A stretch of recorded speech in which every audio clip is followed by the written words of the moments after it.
Halo teman-teman semua, kamu tahu nggak ada makanan dan obat yang sering banget kita konsumsi setiap hari, tapi ternyata bisa bikin hati rusak tanpa gejala sama sekali. Dan yang lebih ngeri, ketika gejalanya mulai muncul, seringnya sudah terlambat.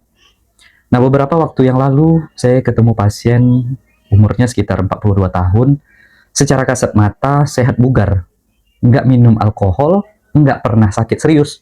Tapi belakangan, dia sering capek-capek, kadang mual, dan kulitnya mulai agak kekuning-kuningan.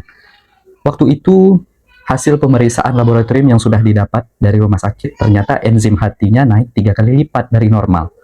Bukan karena hepatitis, bukan juga karena alkohol.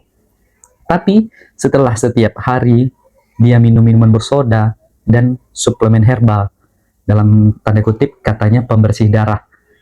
Nah, kalian katanya alami juga, padahal kandungannya kemungkinan bahan aktifnya berat banget ya buat hati. Sekarang, biar saya jelaskan sedikit. Hati itu organ yang luar biasa. Fungsinya seperti pabrik kimia tubuh. Semua yang kamu makan, minum, termasuk obat semuanya lewat hati dulu. Kalau setiap hari hati kamu dikasih beban yang berat, lama-lama, maka selnya bisa rusak secara pelan-pelan. Ada dua penyebab besar yang paling sering saya temui. Yang pertama, gula dan lemak yang berlebih. Minuman manis, gorengan, kue, semua itu bisa bikin lemak menumpuk di hati. Kita sebut sering itu fatty liver atau perlemakan hati. Awalnya tanpa gejala, tapi kalau dibiarkan bisa jadi peradangan, bahkan sampai sirosis. Yang kedua, obat dan suplemen yang sembarangan. Semua orang minum obat nyeri atau jamu setiap hari tanpa tahu dosis dan efeknya. Misalnya, paracetamol dipakai dengan dosis tinggi, dipakai terus-menerus dan jangka panjang. Atau jamu yang secara diam-diam mengandung bahan kimia obat. Itu bisa jadi racun bagi hati. Masalahnya, hati itu pendiam. Dia bisa rusak bertahun-tahun tanpa bikin kamu merasa apa-apa. Tanda awalnya sering samar banget. Gampang lelah, perut terasa penuh, mual, atau urinnya agak gelap.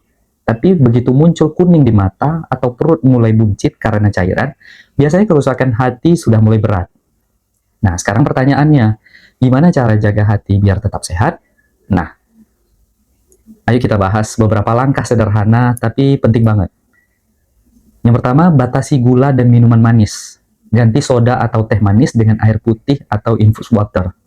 Kedua, jaga berat badan yang ideal, karena lemak di perut sering sejalan dengan lemak di hati.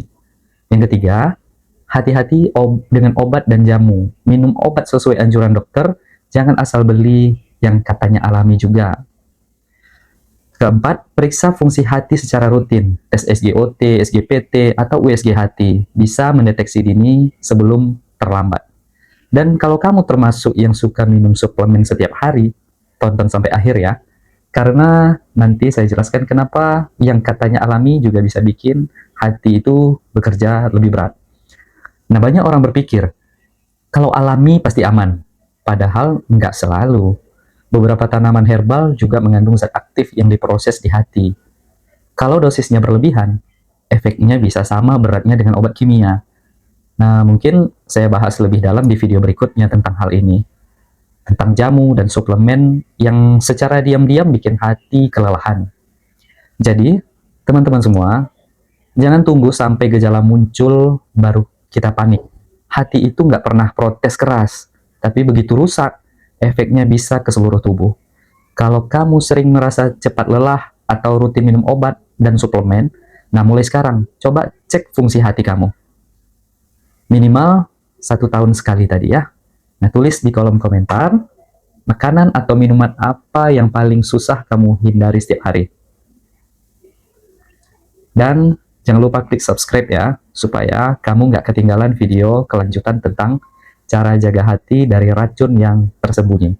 Saya Dr. Azmi, terima kasih sudah menonton. Jaga hati, karena dari situlah semua kesehatan kamu bermula.